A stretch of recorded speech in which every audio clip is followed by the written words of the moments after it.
apologize in advance. I'm recording this. In order to do this, I'm going to have to record with my phone, and then I've got an iPad over here, and I've got my computer here, and you've already got your account signed up. I'm in Chrome. I'd probably use Chrome. Just get used to it in Chrome, or Safari if you're comfortable with Safari.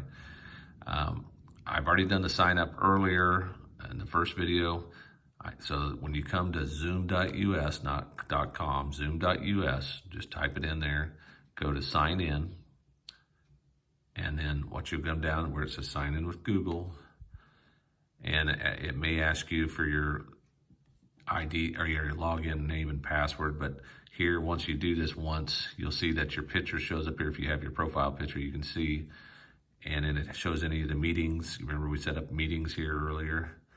I'm gonna, again, real quick, I'm just gonna set up a test meeting just to show you test. And we're just gonna set it up right now. We're not gonna require a password, and people can join before, no waiting room. Remember, we don't wanna do, and we're gonna record. So I'm gonna hit save, and here goes. I'm gonna say, start this meeting. Normally you wouldn't have to do that. I'm just gonna hit start it. And what happens is you'll see something that pops open that looks like this. Can we open up zoom.us? You go, what the heck is that? That's the program that Dylan's gonna push out to your computers. Inside of your applications folder, there's a program. And let me just switch over there just to show you. In your applications, if you go to the Finder, you go to Go Applications, there it is right there. Zoom.us is a program. So when you're in your browser and you go to start something up, it's gonna say, should I open this up? And you say, yep, open up zoom.us. And then what will happen is it'll launch and it'll get our room set up for it. It takes it just a little bit to join. It's gonna join you as the person that hosts it. So there you see my video. And then you go, well, gosh, you know, I know right now I can sit here and hide my video if I want to. And it's got a picture instead, but that's fine. I don't know, that's fine. You can turn off, mute your sound. Now, students, you may want to have that muted automatically, but kind of give you an idea so far of what's going on there. Participants, you click that, you look over here, oh, it's just me. Where are all my other people at? And so as the host, you can see that it's recording. See that little red deal? Everything I'm doing right now is being recorded. That little circle there, it shows the microphone and the camera's on. So now what I'm gonna do is demonstrate that the kids will do, they'll click the link and then they'll start showing up here, but I'm gonna do it by showing that it also, there's an iOS app or even on your Android phone. You can join a meeting, you download, let me go back, I went a little too fast there. There is an app called Zoom on your phone that you can download. Students could do it even on their phones if they have cell phones and no internet besides their cell phone. They could get the Zoom app. And most of the time, you're going to, I mean, right off the bat, you're just going to join meetings. Most people just join a meeting that somebody else has set up. And you go, what the heck is this meeting ID? So up here at the top, I don't know if you can see that, all right? There's 364. So I'm going to come back over here, 364-601-824. Now, if they'll have a link typically, and they just click it, they won't have to do this, but you can just join by having that code, and they're gonna click join. Lead meeting ID is not valid, so I must have done something wrong. So let's look at it again, 364-601-824. Join.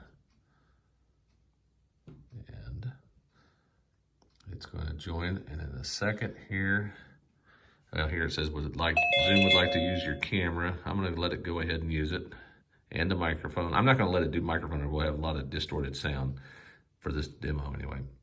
So right here, you can see that Tom's iPad is here, he's in here, and there's me, the host.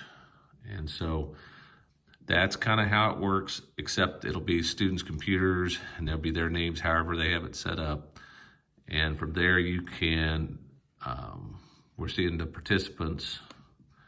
You can have, when I manage participants, I could sit here and go, well, I could say, I want to stop their video. I don't want to, you know, I could make them a host, which I'm not going to do with students, but if you had multiple teachers on, there's some things. You need to just chat with Tom only. You could do that. Let's say hi. over here you see it says from Tom Sextro to me, hi. And so you can do it that way. Let's hide the participants over here. Let's go to chat and turn the chat window open. That was sent privately, but you can also do here, everyone so in the class say hello. And then they get the message over here. Anybody, if there was 20 people or 100 people in here, it wouldn't matter. What's kind of cool right here, I want you to recognize you can actually choose file. So as the meeting host, let's say you want to send everybody a file. For some reason you forgot to get it on your Google Drive or whatever it is. I'm just going to do, I don't know, let's pick a screen. I'm not sure what the screen snapshot is, but that doesn't matter. We'll send it. It'll upload it. And from me to everyone. And then over here, hopefully we can get to, we go over here and see participants. Let's see if we can see the chat. Where's chat at? I can raise my hand. I'm not quite so certain how this works. Let's stop the video. Oh, so well, let's turn it back on. Join audio, leave a meeting. Switch to grid view, maybe that's gonna be a little easier. Well, it shows there, stop video, share content. I'm trying to think how the chat works. Type it hello.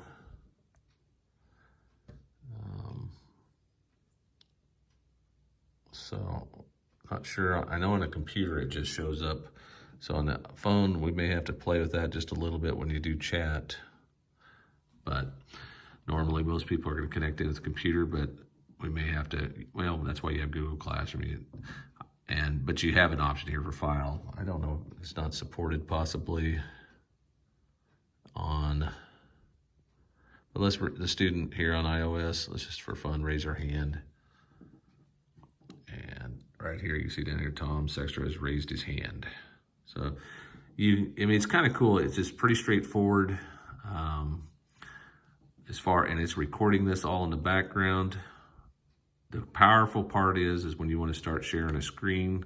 Let's see if this works. I can do whatever's on my computer screen, so share, or I can do a whiteboard. Let's start with a whiteboard just for fun and click share that. As you're the meeting host, right? So if I am a former math teacher, so if I want to show 3x, so whatever I put over here shows up here, and it shows up for everybody that's in the video conference, basically.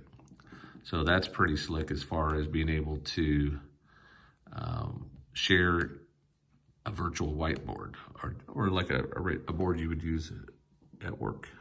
The other is you can do your desktop. So right now you can see what's over here. It's exactly the same here. Let's say I'm over in my calendar. Over here it shows the calendar. Shows a one-to-one. And again, it works just like you would think it was, as I can click around. It's very responsive, but depending on, it's gonna be pretty responsive. And it still keeps some of the controls up here too. So it kind of, the meeting host, you still have some of the controls up here. We can come up and manage participants. I'm going to switch back to Zoom. And I'm still sharing content. So pause the share, stop the share. So sharing is a big thing that you've got to get the feel for. Learn how to mute things or muting people over here. The chat's important. We're seeing that there might be an issue with chat if they're using their phone. But that's the basics of it. There are some more advanced things when you go to share. Dylan showed me the other day, there's an option here to, if you have your computer, if you're at home and your computer's on the same network, your iPad or your iPhone's on the same network as your computer, and if Annie would get a whiteboard app, you could download, you could use your finger. So if you don't want to sit here and draw, on your phone, use your touch screen. There might be a way of doing that kind of thing. And these show your windows that you have open on your computer. So if I wanted to quickly jump to some other window that you had open, that'd be a lot quicker. but share is important. There are different views, but in a nutshell, it's a pretty, so what happens last, let's say that this iPad, I can come over here, I can lower their hand, they had a question, but I'm going to remove them from my group because I'm done with them. If I wanted to, I can knock them off, which I just did. When you quit, well, this is the powerful part. I'm going to end the meeting for everybody. And up here, you see a little thing that pops open. It says, I'm going to convert everything that we saw there. And when it does, and I don't know if I'll wait that long, but I guess it doesn't take that long. What will happen is it's everything that was recorded will be saved on your local computer. And then what will happen is in the very first time, and maybe every time, it's going to ask you, where do you want to save it? And I'm going to probably put it on my desktop. So while it's doing that, let's see if maybe we can go back in and it does it in the background. So let's review. I'm going to try to put this over here so I don't forget about it. But remember, all we did was we went into Zoom. I would do it this way, zoom.us.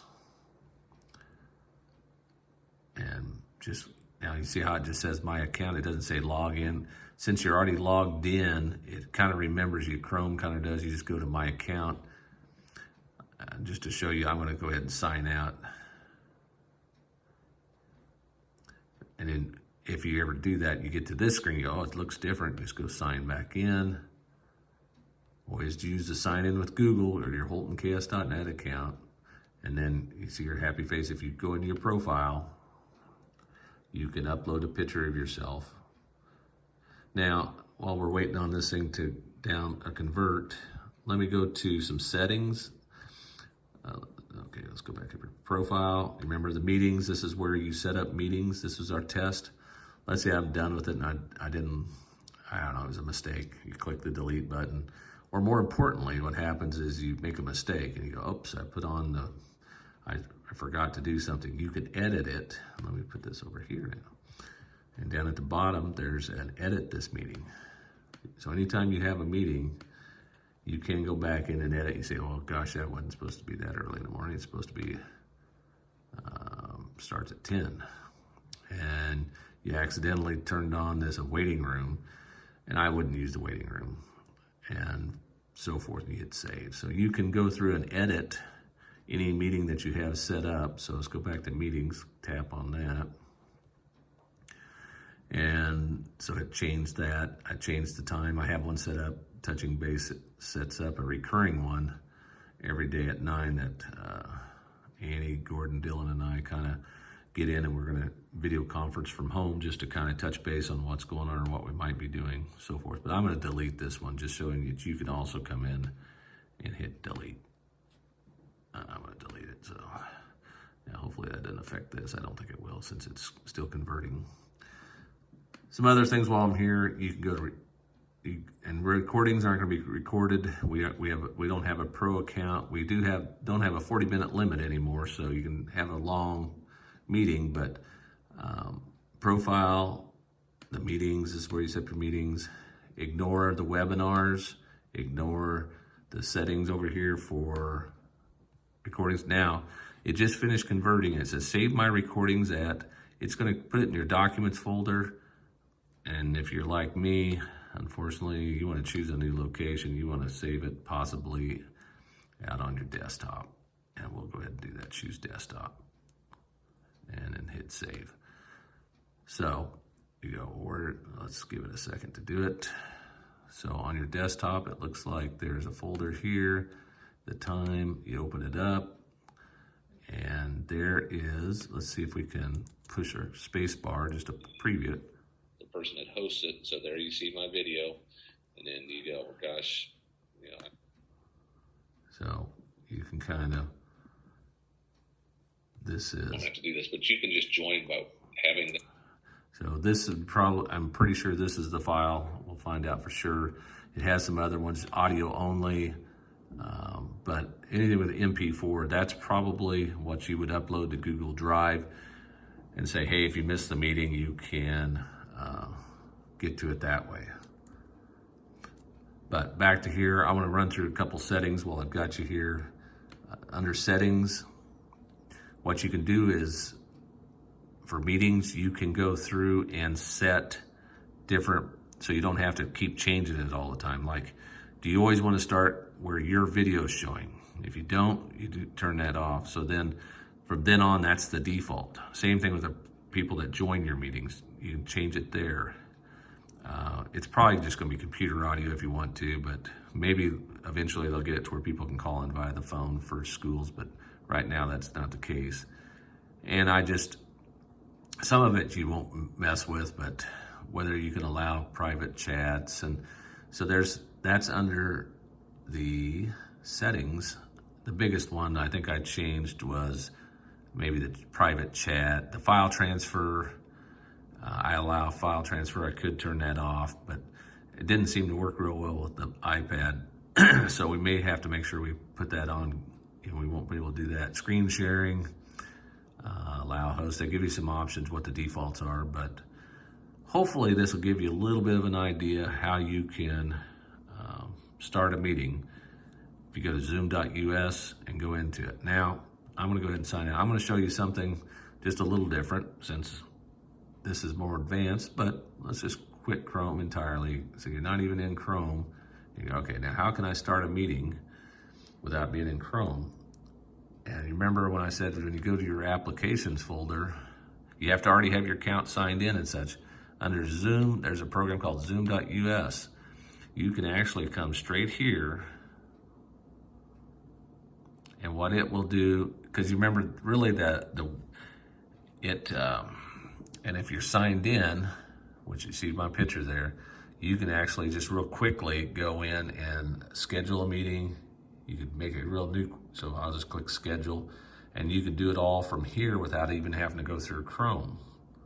And again, it has a few advanced options. This stupid waiting room, I wouldn't use waiting room. But if you want to mute the participants.